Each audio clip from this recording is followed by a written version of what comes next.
ஓம் சரவண பவ. உருவாய் அருவாய் உளதாய் இளதாய் மறுவாய் மலராய் மணியாய் ஒளியாய் கருவாய் உயிராய் கதியாய் விதியாய் குருவாய் வருவாய் அருள்வாய் குகனே. அன்பர்கள் அனைவருக்கும் வணக்கம். நான் ஆர்த்தி சொனலட்சுமி பேசுகிறேன். இந்த பதிவு ஒரு சிறப்பான பதிவு. குரு வக்ர பயிற்சி பலன்கள். தலைமை சுபகிரகமான குரு வருகின்ற அக்டோபர் மாதம் 9ஆம் தேதியிலிருந்து வக்ர நிலையை அடைகிறார். வக்ர நிவர்த்தி எப்பமா அப்படின்னு கேட்குறவங்களுக்கு வருகின்ற ஆண்டு 2025ஆம் ஆண்டு பிப்ரவரி 4ஆம் தேதி, ஏறத்தாழ ஒரு 4 மாதங்கள் 116 நாட்கள் இவர் வக்ர நிலையில் இருக்க போகிறார். தலைமை சுபகிரகமே வக்ரம் அடைஞ்சிட்டா எப்படி பலன்கள் ஏற்படும்னு எல்லாருக்கும் ஒரு அச்சம் இருக்கும். ஒரு சிலருக்கு ராசி லக்னத்துக்கு அவர் அசுபராகவும் வருவார், சுபராகவும் வருவார். 12 ராசிக்கும் ஏற்படக்கூடிய ஒரு மாற்றங்களை தான் இந்த பதிவில் தெளிவாக காணவிருக்கிறோம். குருன்னு சொல்லும்பொழுது கட்டு பணத்துக்கு சொந்தக்காரர், நல்ல திருமண வாழ்க்கை, நல்ல குழந்தை பேர், அதே போல் நிறைய சொத்து பத்துகள் சேர்றது, ஒரு பூர்வீக சொத்தை அனுபவிக்கணும், சொத்துக்கள் 2-3 சொத்து இருக்கணும், நகைகள் வாங்கினா நிறைய சேரணும், அதை போட்டு அனுபவிக்கணும், நல்ல ஒரு பேர் புகழ் இதெல்லாம் கிடைக்கணும், சமூகத்தில் ஒரு நல்ல ஒரு தலைமை பண்பு இதெல்லாம் வகிக்கணும், ஒரு நல்ல ஒரு ஆன்மீகத்துறையில் ஒரு சிறப்பாக செயல்படணும், அப்படி சொல்லக்கூடிய அனைத்து விஷயங்களுக்கும் ஒரு சுப நிகழ்வுகள் அனைத்துக்குமே காரணகர்த்தா அவர் தான். குரு வந்துட்டாவே குரு பலன் வந்துருச்சா, ஆண் பெண் திருமண வயதை எட்டிட்டாங்க, அவங்களுக்கு திருமணம் பண்ணணும், நம்மளுக்கு ஒரு வீடு வாங்க முடியுமா, வயதுக்கு ஏற்ப 6 வயது குழந்தையிலேருந்து ஒரு 90 வயது குழந்தை வரைக்கும் அந்த வயதுக்கேற்ப சுபகாரங்கள் நடைபெறுவதற்கு கோச்சாரத்தில் அவர் வரும்பொழுது வேகமாக செஞ்சிடுறாரு அப்படின்னு சொல்லலாம். இந்த காலகட்டம் அப்பேற்பட்ட ஒரு சுபகிரகமான குரு வக்ரநிலை அடையும் பொழுது என்ன மாதிரியான நிகழ்வுகள் ஏற்படுவது என்பதை தனித்தனி பதிவுகளாக துல்லியமான பலன்களாக தந்துருக்கிறோம். அன்பர்கள் பதிவினை முழுமையாக கேளுங்க. இதில் சொல்லியிருக்கின்ற அனைத்து விதமான பரிகாரங்களையும் இறை வழிபாட்டினையும் செய்து உங்கள் வாழ்வை வளமாக்கிக் கொள்ளுங்கள். மேஷ ராசி மேஷ லக்னத்திற்கு இந்த குரு வக்ர காலத்தில் என்ன மாதிரியான பலன்கள் ஏற்பட போகுது அப்படின்னு பார்க்கும்போது, மேஷ ராசிக்கு அதிக சுபத்தை செய்யக்கூடியது இந்த குரு. 9-12 கூடியவர். இந்த காலகட்டம் அவர் வக்ரநிலையை அடைந்தால் தீமை நடக்குமா நன்மை நடக்குமா அப்படின்னு பார்க்கும்பொழுது, அசுப கிரகங்கள் வக்ரமான ஏற்படக்கூடிய அந்த ஒரு நிறைய ஒரு மாற்றங்களை காட்டிலும் இவங்க கெடுபலன்களை கம்மியாகவே செய்வாங்கன்னு சொல்லலாம். ஏன்னா ஒரு சுபர் வீட்டில் தான் இருந்து அவர் வக்ரநிலையை அடைகிறார். அதே போல் ஒரு அடுத்த ராசிக்கு அவர் செல்லலை, அதே ராசியில் தான் இருந்து நட்சத்திர பாதங்கள் தான் அவர் பின்னோக்கி செல்ல போகிறார். வலிமை கூடும் அப்படின்னு சொல்லலாம். ஒரு செயலை செய்து முடி அப்படின்னு சொல்லக்கூடிய ஒரு சூழலை உருவாக்குவார். மேஷ ராசியை பொறுத்த வரைக்கும் இந்த காலகட்டம் எப்பயோ செய்த முயற்சி, ஏற்கனவே போட்ட திட்டங்கள் அதையெல்லாம் இந்த காலகட்டம் சிறப்பாக செயல்படுத்தி கொள்ளலாம் அப்படின்னு சொல்லலாம். புதிதாக ஒரு தொழில், தெரியாத நபர்கள் ஏதாவது திடீர்னு சொல்கிறாங்க, இதை இன்வெஸ்ட்மெண்ட் பண்ணி இந்த பிஸ்னஸ் ஆரம்பி அப்படின்னு சொல்கிற செயல்களை மட்டுமே தவிர்க்க வேண்டும். முன்கூட்டியே பிளான் பண்ண செயல்களை எல்லாம் தாராளமாக செய்யலாம் அப்படின்னு சொல்லலாம். வேலை இல்லைன்னு யாருமே சொல்ல முடியாது. தொழில் உண்டு. தொழில் செய்கிற இடங்கள்லாம் கொஞ்சம் கவனம் நிதானத்தோடு கலந்து வந்துடுவது ரொம்ப சிறப்பு. வெளியூர் பிரயாணங்கள், தொழிலுக்காக ஒரு வெளியூர் பிரயாணம் இதெல்லாம் ஏற்படும் அப்படின்னு சொல்லலாம். ஒரு சிலர் சொத்தை விற்று சொத்தை வாங்கக்கூடிய சூழலும் உருவாகக்கூடிய வாய்ப்பு. இந்த காலகட்டம் நம்ம படிப்பு சார்ந்த விஷயங்களில் மாணவர்கள் ஒரு மேற்கல்விக்கெல்லாம் ஒரு விண்ணப்பிக்கும்பொழுது முயற்சி செய்யும்போது நம்ம மற்றவருடைய ஆலோசனையை கேட்டுக்கொள்வது ரொம்ப சாலச் சிறந்தது அப்படின்னு சொல்லலாம். ஞாபக மறதி ஏற்படும். கொஞ்சம் படிப்பில் கூடுதல் கவனத்தை நீங்கள் போட்டுக்கொள்ளணும். நல்ல செயல்கள்லாம் நடக்கும். அதெல்லாம் நடக்கும்போது ஒரு டென்ஷன், படபடப்பு, அது என்ன ஆகிடுமோன்ற ஒரு பயம்லாம் இருக்கும் அப்படின்னு சொல்லலாம். அதனால் எல்லா சூழலிலும் ஒரு வேகத்தை குறைத்து நிதானத்தையும் ஒரு பக்குவத்தையும் மட்டும் கையாண்டிடுங்க. இந்த காலகட்டம் அவர் 2ஆம் இடத்துல இருந்து அவர் வக்ரம் அடைகிறார். அப்பா குடும்ப உறவுகள்கிட்ட நம்ம அனைத்து வகையிலையுமே கொஞ்சம் நெளிவு சுழிவாக கடந்து வந்துடணும்.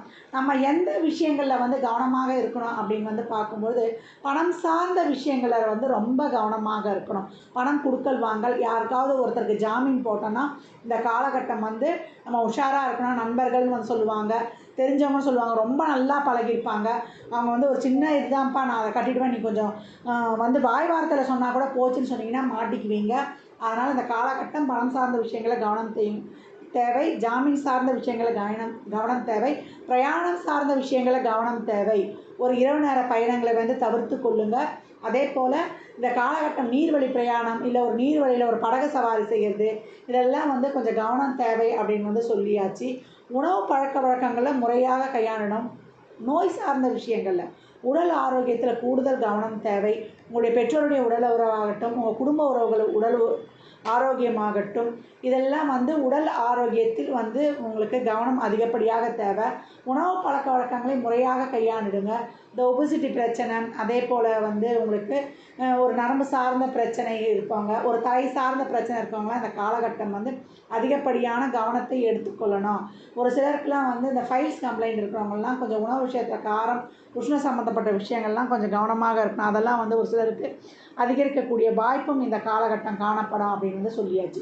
மொத்தத்தில் உடல் ஆரோக்கியம் கவனம் அப்படின்னு சொல்லியாச்சு. அதே திருமணம் சார்ந்த விஷயங்கள் எல்லாம் வந்து நீங்கள் வேகமாக முடிவெடுத்துடாதீங்க. கொஞ்சம் நிதானமாக கையாண்டுடுங்க. குழந்தை பிறப்பு போன்ற விஷயங்களில் வைத்தியம் வந்து கொஞ்சம் மெதுவாகவே கை கொடுக்கும். குழந்தைங்கிட்டலாம் கொஞ்சம் கடுமையை காட்டுறாதீங்க. குழந்தைய வந்து சொல் பேச்சு கேட்கலன்னா உங்கள் உறவுகளில் யார்கிட்ட அவங்க ரொம்ப மிங்கிள் ஆகிறாங்களோ அவங்க மூலியமாக அவங்களுக்கு ஒரு அறிவுரையை கொடுத்துருங்க. குழந்தை நலம் சார்ந்த விஷயங்கள்லாம் ரொம்ப கஷ்டப்பட்டு நம்ம வந்து இந்த காலகட்டம் வந்து செய்து முடிக்கிற மாதிரி இருக்கும். மேஷராசியை பொறுத்த வரைக்கும் குரு வந்து சாதாரணமாக இருக்கும்பொழுது, அவரை வந்து நல்ல நிலையில் இருக்கும்போது தான் அவர்களுக்கு அதிகப்படியான பலன்கள் நடக்கும். மகர காலங்களில் வந்து அவளுக்கு பலன்கள் கொஞ்சம் நடப்பது கம்மியாக தான் இருக்கும். பெருமளவு வந்து பாதிப்புகள் ஏற்படாது. அதற்கு தான் வந்து இந்த காலகட்டம் வந்து பொறுமையாக கையாண்டுடுங்க அப்படின்னு வந்து சொல்லியாச்சு. இதே வந்து ஒரு சிலருக்கு குருலாம் வகர நிலையில் இருக்குது. பிறப்பு ஜாதகத்திலேயே பான் போட்டிருக்கும் குரு பக்கத்தில். ஒரு சில இதில் வந்து ஆறுன்னு பக்கத்தில் போட்டிருக்கும். அதெல்லாம் வந்து குரு வக்ர நிலையை கொடுக்கும்.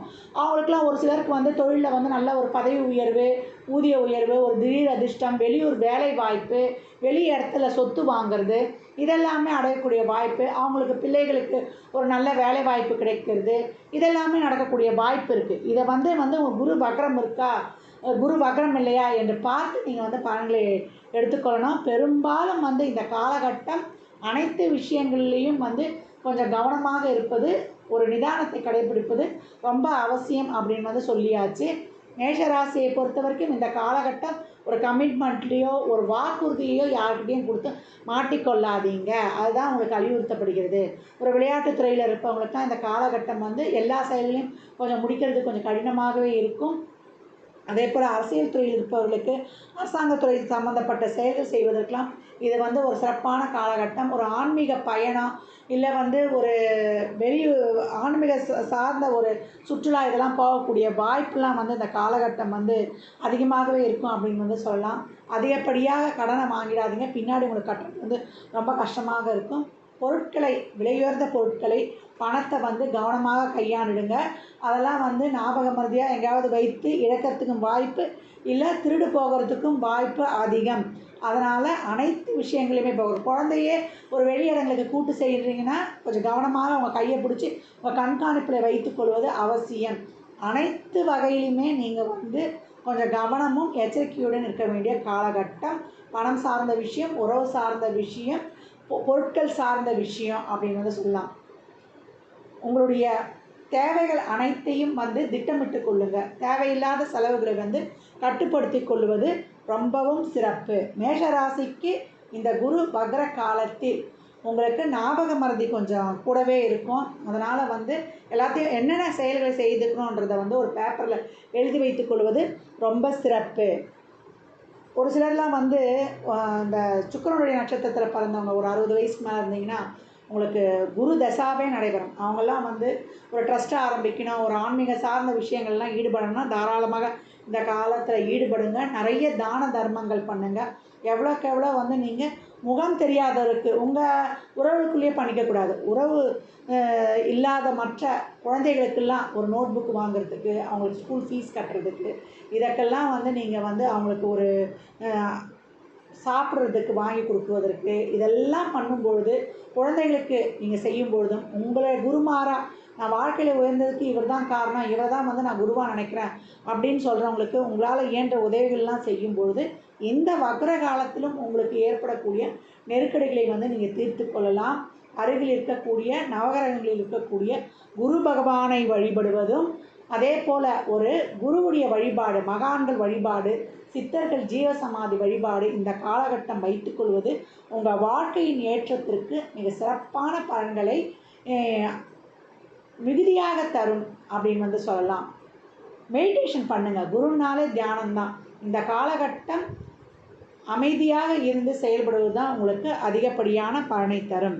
மேஷ ராசிக்கு இந்த குரு வக்ர காலத்தில் அதிகப்படியான நன்மைகள் நடைபெறுதோ அப்படின்னு எதிர்பார்க்காதீங்க.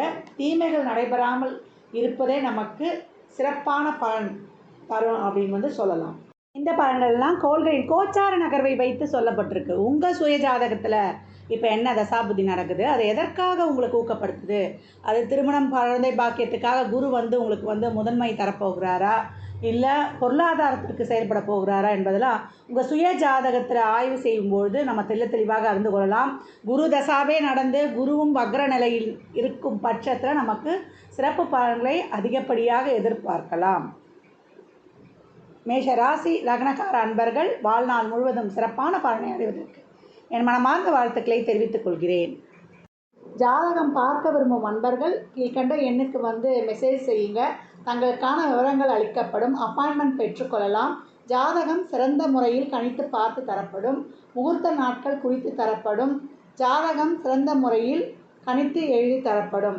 அவரவர் சேவைக்குண்டான கட்டணத்தை செலுத்தி சிறப்பான சேவைகளை பெற்று வாழ்வை வளமாக்கிக் கொள்ளலாம். மற்றும் ஒரு சிறப்பான பதிவில் சந்திக்கும் வரை தங்களிடமிருந்து விடைபெற்றுக் கொள்வது ஆர்கே சொர்ணலக்ஷ்மி. மிக்க நன்றிகள். வாழ்க வளமுடன். நற்பவி நற்செழி.